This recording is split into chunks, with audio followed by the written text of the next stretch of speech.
Pada video ini saya akan membuat kegiatan percobaan. Yang pertama adalah kegiatan percobaan gaya statis. Yang kedua, kegiatan percobaan perubahan wujud benda. Dan yang ketiga, kegiatan percobaan dan pertukaran panas pada suhu zat. Berikut kegiatan-kegiatan yang akan saya buat. Selamat menyaksikan. Kegiatan kita yang pertama adalah percobaan gaya statis. Bahan yang kita pakai adalah kertas yang telah kita potong-potong kecil dan juga sebuah penggaris. Kita juga dapat melakukan percobaan ini dengan menggunakan sisir ataupun menggunakan balon. Cara kerjanya hampir sama seperti yang akan kita lakukan ini. Cara kerja dari percobaan ini yang pertama adalah kita harus mengusap-usapkan penggaris ini bisa ke tangan dan juga ke rambut. Tetapi rambut kita harus dalam keadaan kering supaya dapat mengirimkan ataupun mentransfer muatan listrik yang ada pada rambut kepada penggaris.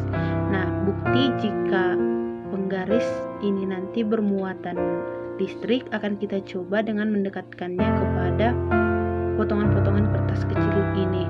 Jika dia bisa berhasil menariknya ataupun melengket kepada penggaris ini, berarti penggaris ini telah menerima muatan listrik dari rambut kita.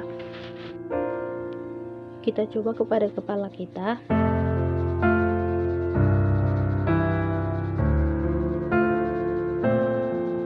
Lalu kita coba dekatkan kepada potongan-potongan kertas kecil. Dan hasilnya beberapa potongan akan menempel pada penggaris setelah kita usapkan kepada rambut. Seperti ini kira-kira, teman-teman.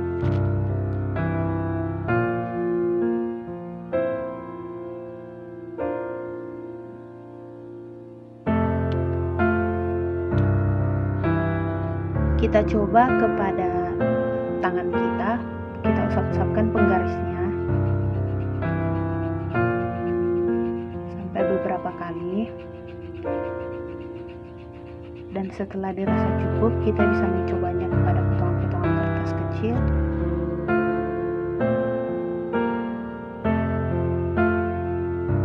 Nah, ada beberapa kertas yang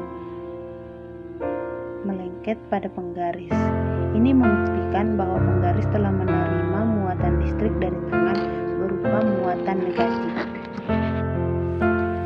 Kesimpulan dari percobaan yang pertama ini adalah dengan mengusap-usapkan penggaris kepada kepala kita, penggaris akan menerima muatan listrik berupa muatan negatif yang dapat dibuktikan dengan melengketnya atau tidak potongan-potongan kertas kepada penggaris.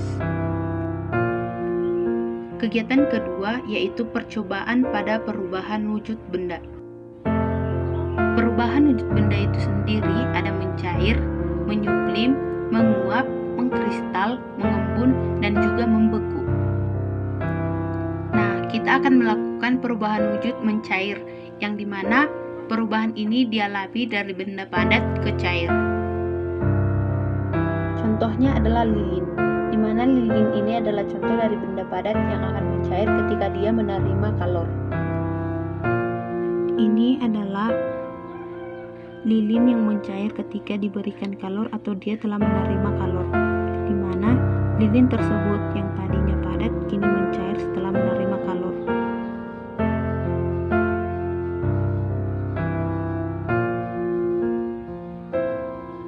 Dapat kita lihat dari aliran-aliran ini yang menunjukkan bahwa lilin tersebut telah mencair setelah menerima kalor.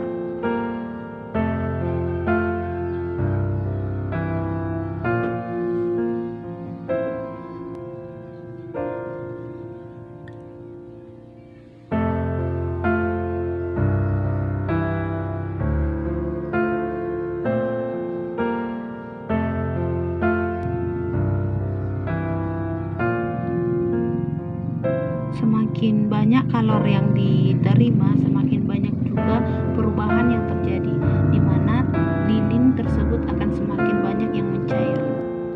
Contoh lainnya adalah es yang jika kita genggam akan mencair karena es tersebut akan menerima berupa suhu tubuh kita yang hangat.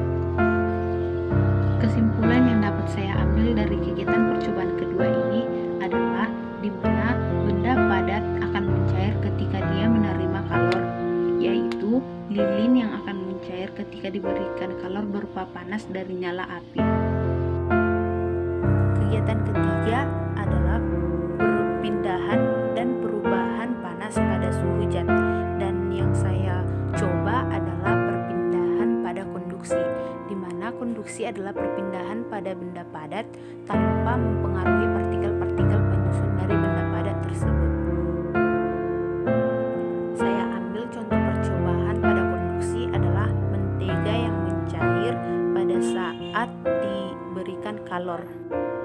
Di sini ada lilin sebagai pengantar dari panas ataupun kalor, lalu ada sendok yang saya buat sebagai medium dan mentega. Kita taruh mentega pada medium ataupun pada sendok yang kita gunakan, lalu kita arahkan pada lilin yang telah memiliki api.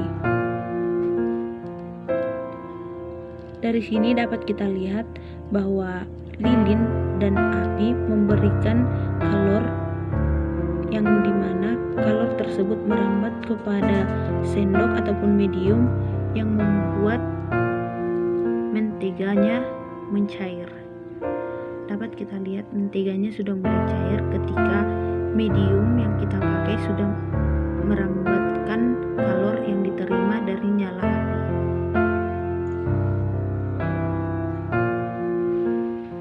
Dapat kita lihat setelah nyala api ataupun api memberikan kalor kepada sendoknya ataupun medium yang kita pakai, membuat mentega yang ada di atasnya mencair setelah menerima kalor yang merambat dari medium.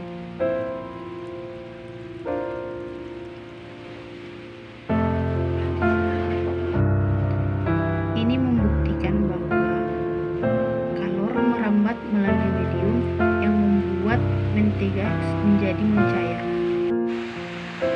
Kesimpulan yang dapat saya peroleh dari percobaan ketiga adalah bahwa perpindahan panas melalui konduksi terjadi dari perambatan medium dari kalor yang diterimanya dari benda ataupun sumber kalornya, seperti tadi yaitu lilin yang memberikan kalor kepada mentega melalui mediumnya berupa sendok.